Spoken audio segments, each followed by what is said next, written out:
Much of our last federal election focused around climate change and how to fight it.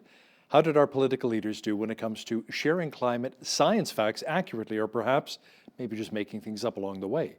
Joining me now to talk a bit about it is Dr. Ross McKitrick, Professor of Economics at the University of Guelph. Thanks for joining me here today on Bridge City News. My pleasure, Hal. Now, Ross, more than 11,000 scientists from 153 countries around the world, including 409 scientists from Canada, signed an open letter declaring a climate emergency. What was your reaction when you heard about this?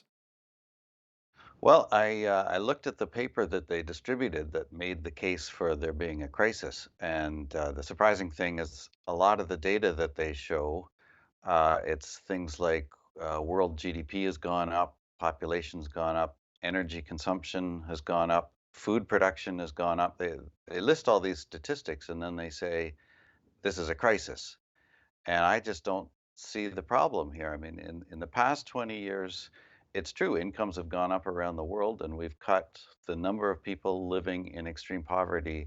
The number has fallen by half, and that's been good news. Uh, this is a case of colliding perspectives, I guess. I think this has been a tremendous advance in human prosperity over the past 20 years. And yes, there have been some small changes in the climate, although much smaller than the rhetoric would lead you to believe. But overall, I think the last 20 or 30 years have been anything but a crisis. They've actually been pretty good for the world.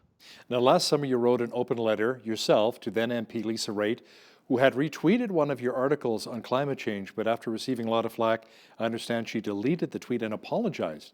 Can you share a bit more of that story? Yeah, I wrote an op-ed last summer where I was telling the story of an American scientist who did a lot of work on extreme weather patterns, and his work is highly cited in the scientific community. And it really presents the conclusion that the historical data doesn't show increases in hurricanes, floods, droughts, the typical measures of extreme weather. And those are the conclusions in the expert panel reports. So everything is in the mainstream of what he said. And yet, for saying it, he had been attacked by politicians. He's been attacked by people in academia. He'd endured quite a lot of flack for that. The article that I wrote, which really just told this story, it got a lot of retweets, as you mentioned, but then people like Lisa Raitt, when she retweeted it, she took a lot of flack for it to the point where she backed off from the whole story. So I wrote her an open letter to say, do you see the connection here? This is exactly the pattern. All you've done is retweet information that's out there in the expert reports and in the academic scientific literature, and you're being shouted down for doing that. The lesson here is you have to be willing to put this information out there and not be intimidated by it, not silence yourself and censor yourself. And I'm afraid a lot of politicians these days have given up trying to do that. They've fallen silent on these issues, and as a result, there's a public misimpression on issues like climate and extreme weather that isn't being corrected. So, Ross, what do you say to people that tell you, you know what, you're a professor of economics at the University of Guelph, you're not a climate scientist, so why should we listen to you? Uh, well, two things. A lot of my work is in applied statistics, and I have published a lot in the climate science literature doing statistics and data analysis. But on the specific issue of extreme weather, I've done very little of that work myself. But the reports are there for anyone to read. So when the IPCC reported a few years ago that in the 20th century and early 21st century, there's no compelling evidence of an increase in the extent or severity of flooding in Canada or the United States. So it's there, it's in their own words, and yet time after time, I hear politicians and journalists saying we're facing a crisis of increased flooding in Canada because of climate change. Well, they have no basis for saying that. Environment Canada doesn't assert that. They don't, Environment Canada doesn't say extreme precipitation is increasing in the country. Urban flooding has gone up in areas where the drainage systems haven't been maintained properly, or there's been urban sprawl without proper attention to where the runoff is going to go. But it's not a climate issue. So I would just say anyone can read those reports. You don't have to be a professor of climate science to read the reports. They're in plain language, and I wish more people would. So are politicians simply misinformed on climate facts, or they may be stretching the truth a little bit to fit their narrative or agenda? Well, that's an interesting question because presumably there are people whose job it is to sit the politicians down and say, okay, you guys asked for an expert panel to look at this, and this is what the report said. And I assume those briefings take place. What happens, though, between that session where the briefing takes place and what happens when the politician is at the microphone? There seems to be a complete change in the message. And what happens is a lot of slogans get inserted. So then we get the usual slogans about floods and storms and droughts and tornadoes. You know, when a tornado hit the city of Ottawa last year, a lot of politicians just went out and said, well, this must be a sign of climate change, instead of saying, well, I wonder what the expert panel reports have to say about tornadoes. And if they had checked, they would have seen that there's been no upward trend in tornado activity in North America for many, many decades. And this is not something that scientists connect to climate change in that way. How about some of the wildfires? I mean, Alberta, we've experienced quite a few of them too in the last couple of years. Look what's happening in California right now as well. Well, we have long-term data on forest fires in North America, especially in the United States. The data go back to the beginning of the 20th century. The 1920s and 30s were a period of very high wildfire activity in the US. A lot of area was burned due to forest fires, and that has come down dramatically. Now, that's through fire suppression activity. And similarly in Canada, we have a lot of natural forest fires and then a lot of fire suppression activity. So at this point, it's a bit hard to detect a climate signal in that kind of data because a lot of what we see reflects active measures to preserve forest areas from forest fire. But nevertheless, the federal government does maintain forest fire records for Canada, and we've seen since the 1990s there's actually been a slight trend downwards in the number of forest fires and the total area burned. Now, one of the controversies of the last federal election, Ross, was the fact that Prime Minister Justin Trudeau used two planes to campaign with. He justified it by pointing out that he purchased carbon offsets. Can you explain exactly how that works? Well, you can buy from, I guess, some companies an offset, which means that your activity, flying in multiple planes in that instance, generates a lot of greenhouse gas emissions. And these companies will engage in tree planting or activities like that in other countries, which will cause an equivalent amount of carbon dioxide to be taken out of the atmosphere through new tree growth.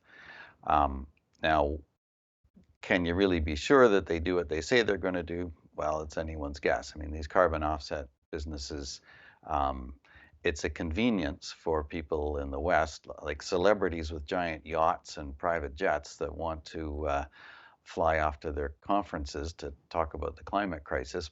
And then when it's pointed out to them that that's kind of hypocritical what they're doing, they will then say, well, I bought carbon credits. So okay, fine. If we all want to live by the fiction of these climate offsets and carbon credits, then it's an easy way out.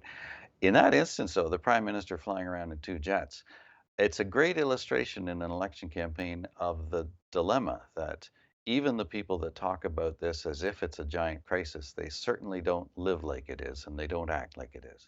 Now, the Green Party and the NDP made some pretty big proposals in the election campaign. Things like net zero emissions by the year 2030, no more pipelines, shutting down the oil and gas industry, and replacing all of that with green technology. Is this actually achievable? Well, anything is achievable if you're willing to impose drastic hardship on people. I think the bigger question is in climate policy, we keep running into a problem that the cure is worse than the disease. If we think about what's going to happen between now and 2030 as a result of climate change, I predict it'll look a lot like what's happened over the past 10 or 20 years, which is we will still have the usual run of weather that we're used to. And we're not going to experience this crisis that everybody is talking about. Um, we can live with the the kind of weather and climate that we've had for many, many centuries in Canada. We've learned that we can adapt to it. And in fact, a lot of the studies even suggest that Canada will come out a little ahead from climate change because we'll have longer growing seasons and a slightly larger area available for agriculture. But the kinds of measures that you describe, I mean, shutting down pipelines, shutting down whole industries, raising the cost of energy to unaffordable levels, we know what that'll do. It'll impose incredible hardship on people and do a lot of damage, and for no conceivable benefit. So the fact that you've got a couple of mainstream political parties proposing to do this, I just think it speaks to the strange times that we're in, that people are thinking that way. Now, you write about a friend of yours in Eastern Europe who has an interesting observation about the assumption we tend to make that the whole political correctness problem was imposed on us from the outside. Can you share a bit more about that?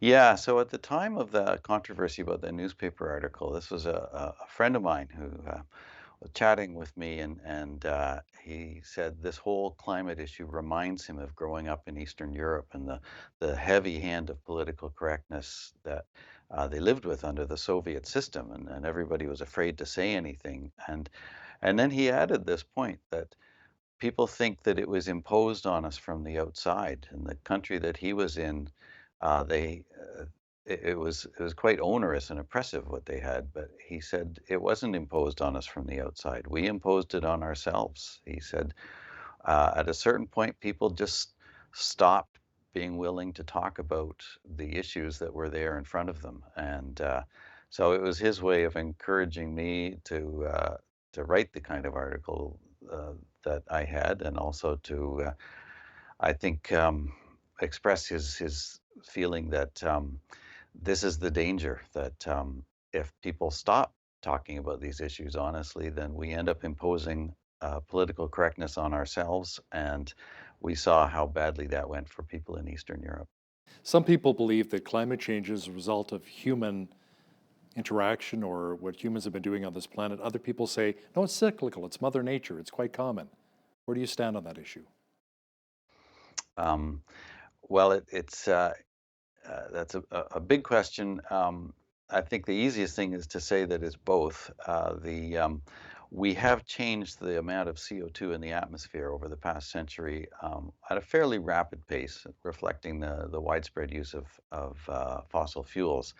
And so, in principle, we should expect that that's going to have an effect on the climate system.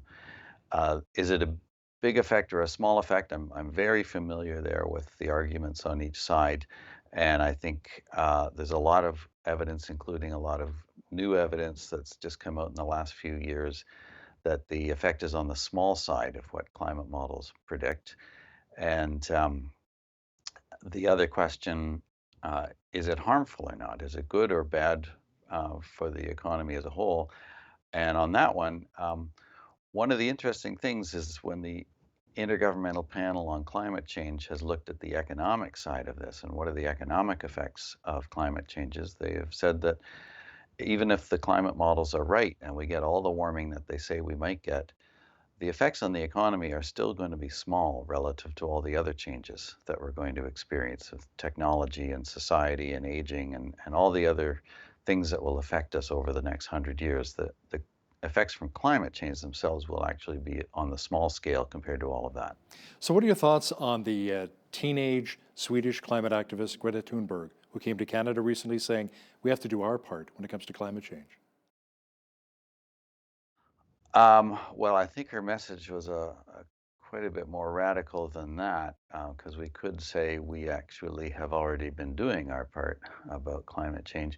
I'm really puzzled by that whole movement. I mean, to the extent that I've looked at the things that she's saying, um, it's kind of boilerplate environmentalist scold material. It's just everything you do is wrong and you should feel badly about it, and nothing you could ever do would be enough for someone like that.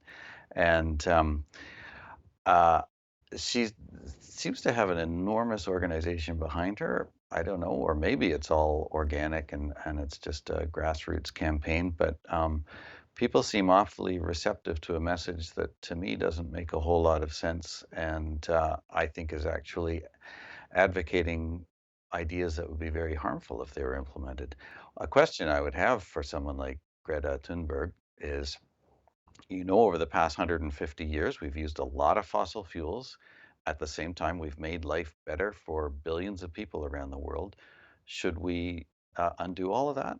If you could go back in time, would you have prevented all this fossil fuel consumption from having taken place and leave people in the pre-industrial poverty that we had?